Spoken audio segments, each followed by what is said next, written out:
1 spoon of நெய், key வந்து 1 spoon, அப்புறம் பட்டை, லவங்கம், ஏலக்காய் இது வந்து நான் இப்போ ஆட் பண்ணிக்கிறேன். அப்புறம் ஆனியன் வந்து போட்டுக்கலாம். இந்த ஸ்டேஜில் பச்சை மிளகா, ஆனியன் வந்து ஆட் பண்ணிப்போம். ஆனியன் நல்லா வதங்கினாங்க 1 ஸ்பூன் வந்து உப்பு போடுறோம்.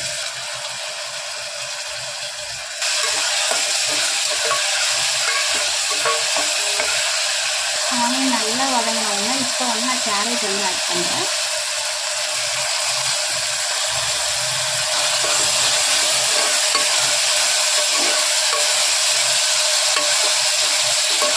இந்த ஸ்டேஜில் தக்காளி ஆட் பண்ணுறேன்.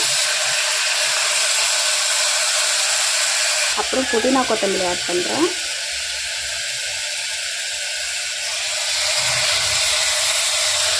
புதினா கொத்தமல்லி ஆட் பண்ணோம்னா கலர் எடுத்துக்கோங்க. இந்த டைமில் வந்து டர்மரிக் பவுடர் வந்து 1 ஸ்பூன் வந்து போட்டுக்கோங்க, ரொம்ப போட வேண்டாம்.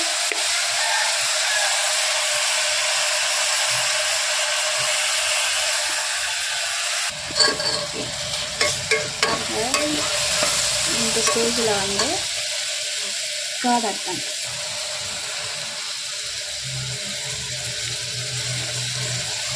இப்போ நம்ம வச்சுருக்க பன்னீரை இப்போ வந்து நான் ஆட் பண்ணுறேன்.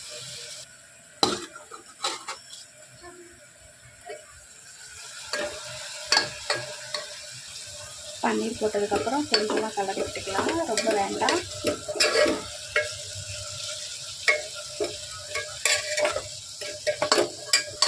இந்த ஸ்டேஜில் ஒரே 1 ஸ்பூன் இஞ்சி பூண்டு விழுது, இஞ்சி பூண்டு வந்து ஆட் பண்ணிக்கிறேன். 1/2 ஸ்பூன் வந்து வெறும் மிளகாத்தூள் வந்து நான் ஆட் பண்ணிக்கிறேன்.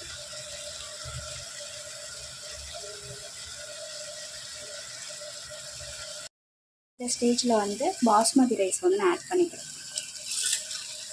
கழுவி வச்சுட்டேன், அதை வந்து இப்போ நான் ஆட் பண்ணிக்கிறேன். 1 கிளாஸ் வந்து ரைஸ் போட்டுருக்கேன். ஸோ 2 கிளாஸ் வந்து வாட்டர் ஊற்றிக்கலாம். 1 கிளாஸ், 2 கிளாஸ். இப்போ நம்ம கலரி விட்டு குக்கர் வந்து மூடி வச்சிடலாம்.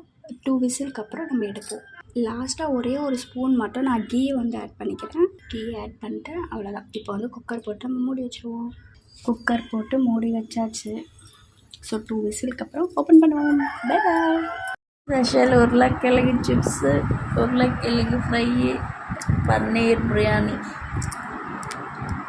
ஆவி பறக்குதா? எங்கடா தெரியல, ஆவியே பறக்குது தெரியுதா? சூப்பர்.